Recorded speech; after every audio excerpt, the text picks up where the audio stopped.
오늘도 새벽을 깨워 말씀의 자리, 기도의 자리 나오신 우리 모든 성도님들을 주님의 이름으로 축복합니다. 오늘 우리는 계단을 오르라라는 제목으로 말씀의 은혜를 나누어 보려고 합니다. 우리는 지난주 큐티 말씀부터 에스겔서 40장을 시작으로 하나님께서 에스겔 선지자에게 보여준 새 성전의 환상을 함께 살펴보고 있습니다. 그래서 우리가 지난주 40장 1절 말씀에 보면 예루살렘 성이 바벨론에 멸망한 지 14년 정도 되었을 때에 하나님께서 에스겔 선지자에게 권능으로 임하셔서 환상 가운데 이스라엘 땅으로 데려가셨습니다. 그런데 사실 이미 이때는 성전이 무너진 지 오래되었습니다. 그렇기 때문에 사람의 눈으로 볼 때에는 이 예루살렘 성전이 다시 회복될 수 없을 것처럼 보여졌을 수 있습니다. 그런데 그때에 하나님께서 에스겔 선지자로 하여금 환상 가운데 앞으로 회복될 이 새 성전을 보여주기 시작한 것입니다. 그래서 이러한 배경 가운데에 하나님께서 에스겔 선지자에게 보여주신 이 성전의 모습을 함께 살펴보려고 하는데, 그런데 제가 오늘 말씀을 나누기 앞서서 한 가지 먼저 말씀드리고 싶은 것이 있습니다.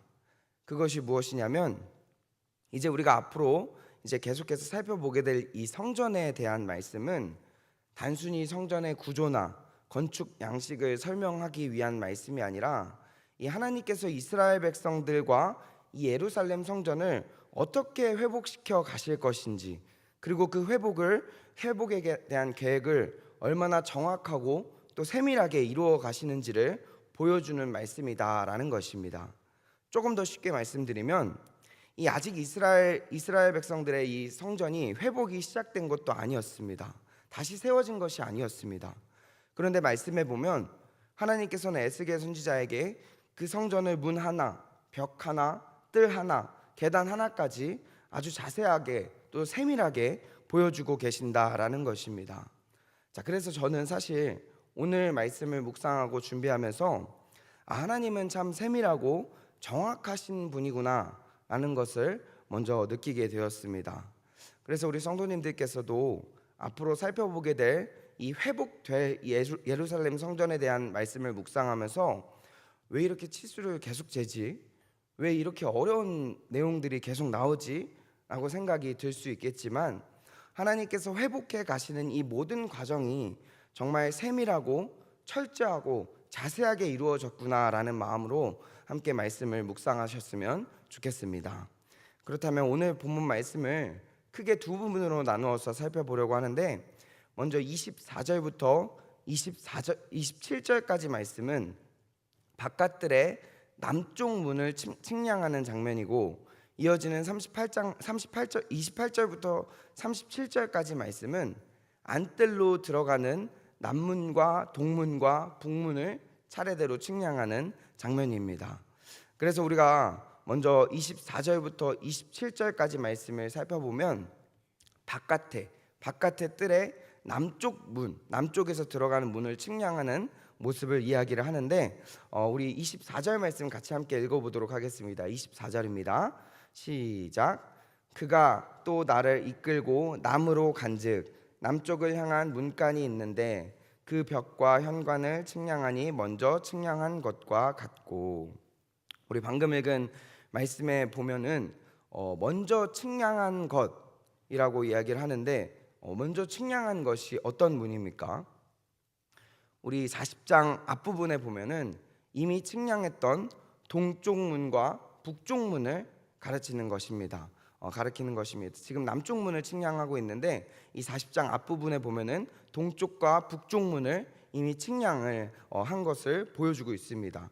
즉, 이 말씀은 이제 측량한 것과 같다라고 이야기하는데, 이 성전으로 들어가는 남쪽 문과 동쪽 문과 북쪽 문, 이 세 개의 문은 길이와 너비, 문지기 방과 현관, 창문의 구조까지 모두가 동일하게 만들어져 있었다라는 것을 의미합니다.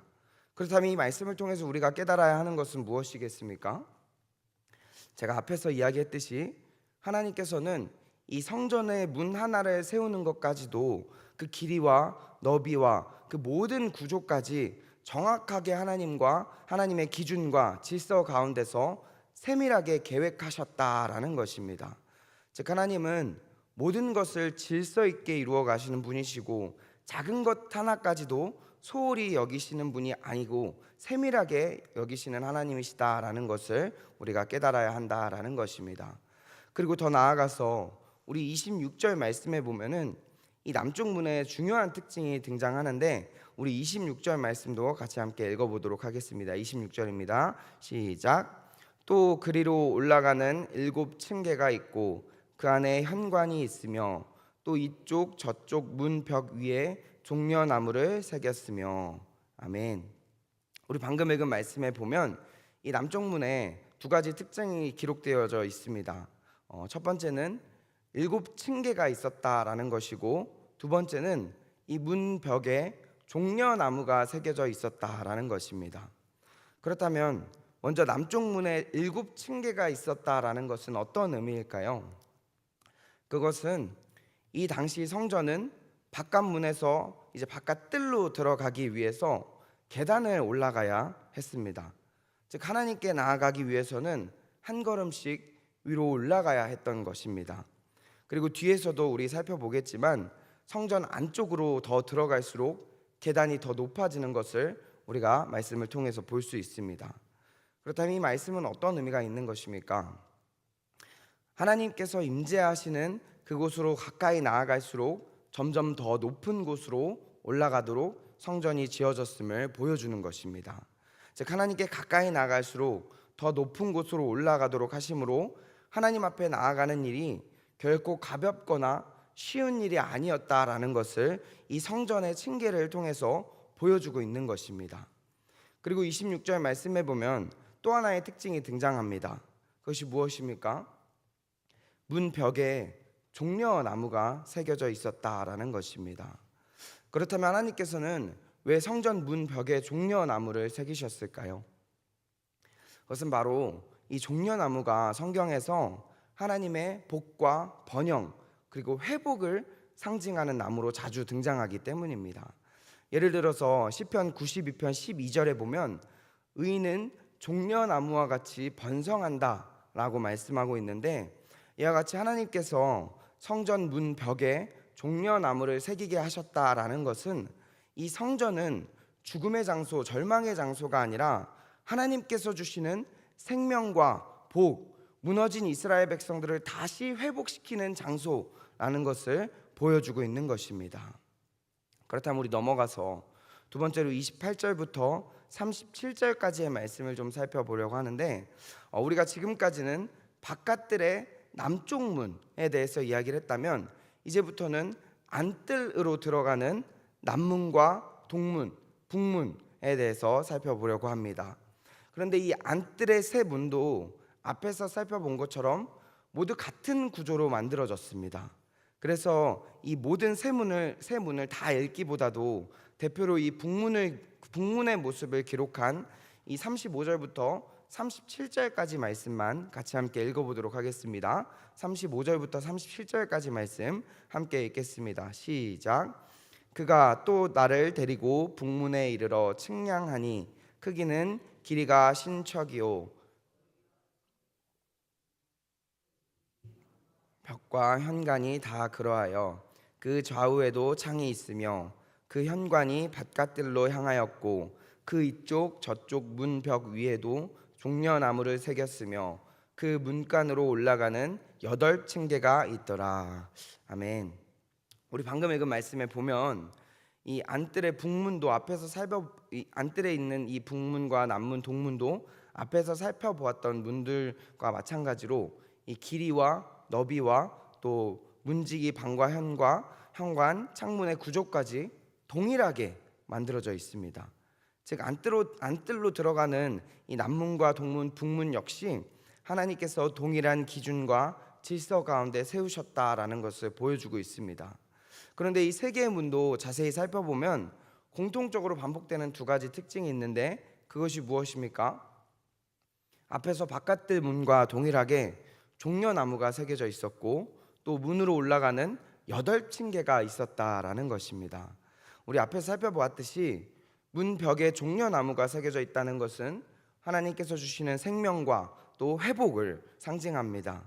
즉 하나님께 나아가는 자들에게 하나님께서는 회복을 주시는 분이라는 것을 계속해서 말씀을 통해서 보여주고 계시는 것입니다. 그런데 오늘 우리가 조금 더 주목해서 살펴봐야 할 부분은 이 8층계가 있었다라는 부분입니다. 우리 앞에서 바깥들의 남쪽 문을 살펴볼 때에 7층계가 있었다라고 이야기를 했습니다. 그런데 안뜰로 들어가는 문을 보니까 계단이 하나 더 늘어가서 8층계가 있었다라고 말씀을 하고 있는 것입니다. 그러면 왜 바깥들은 7층계였는데 안뜰의 문은 8층계가 있는 것입니까? 그 이유는요, 하나님께서 임재하시는 곳으로 가까이 나아갈수록 더 높은 곳으로 올라가도록 성전을 설계했다라는 것을 말씀하고 있는 것입니다. 하나님께서는 하나님께 더 가까이 나아갈수록 이 믿음의 계단을 하나씩 더 올라가서 믿음의 성장을 이루기를 원하셨다라는 것을 보여주고 있는 것입니다. 오늘 말씀을 좀 정리를 하려고 하는데요. 이 오늘 말씀을 정리하면서 하나님께서 우리에게 무엇을 말씀하셨는지 다시 한번 두 가지로, 계속해서 반복되는 내용이지만 우리 마지막으로 정리하면서 두 가지로 정리를 하고 말씀을 마치려고 하는데, 첫 번째로 하나님은 우리의 삶도 세밀하게 계획하시고 인도하시는 분이라는 것을 기억해야 한다라는 것입니다. 오늘 말씀에서 살펴봤듯이 하나님께서 성전의 문 하나를 세우는 것까지도 길이와 너비, 문지기 방과 현관, 창문의 구조까지 하나도 빠짐없이 정확하게 계획하셨고 측량하셨습니다. 하나님께서는 왜 이렇게 자세하게 보여주셨겠습니까? 우리의 삶도 마찬가지로 때로는 우리가 보기에는 이해되지 않는 일도 있고 왜 이런 과정을 지나가야 하는지 알 수 없는 순간들도 있을 수 있지만, 하나님께서는 지금도 우리의 삶을 가장 선한 길로, 가장 정확한 때에 하나님의 계획 가운데 우리의 삶을 인도하고 계신다라는 것입니다. 그렇기 때문에 우리는 어떠한 상황 가운데서도, 우리의 삶 가운데 일어나는 어떠한 상황 가운데서도 우리의 삶을 세밀하게 관찰하고 계시는 하나님을 끝까지 신뢰하며 나아가야 한다라는 것입니다. 두 번째입니다. 믿음의 계단을 오를 수 있는 우리가 되어야 한다라는 것입니다. 오늘 말씀에 보니까 바깥뜰 문에는 7계단이 있었고 안뜰의 문에는 8계단이 있었습니다. 하나님께 나아갈수록 더 높은 곳으로 올라가야 했던 것입니다. 이 말씀을 통해서 우리가 깨달아야 하는 것은 무엇입니까? 하나님께 더 가까이 나아가기 위해서 믿음의 계단을 오르는 도전이 필요하다라는 것입니다. 여러분들, 하나님께 가까이 나아가는 삶은 가만히 있는다고 해서 저절로 이루어지는 것이 아니다라는 것입니다. 우리가 하나님께 더욱더 믿음이 성장하기 위해서 우리가 어떻게 해야 합니까? 말씀을 읽고 기도의 자리를 지키고 예배 자리를 사모하면서 하나님 앞에 순종하는 삶을 살아갈 때에 우리는 믿음이 한 걸음씩 믿음의 계단을 올라가게 되어질 수 있다라는 것입니다. 그렇기에 우리는 이 믿음의 계단이 힘들다고 멈춰 서는 것이 아니라 한 걸음일지라도, 한 계단일지라도 하나님의 임재가 있는 그곳으로 날마다 성장하며 올라가야 한다라는 것입니다. 사랑하는 우리 성도님들, 오늘 우리에게 주신 이 말씀을 기억하면서 정말 우리의 삶을 세밀하게 인도하시고 지켜주시는 하나님을 믿음으로 바라보며 또한 믿음의 걸음을 한 걸음씩 나아갈 수 있는 저와 우리 모든 성도님들 다 되시기를 주님의 이름으로 축복합니다.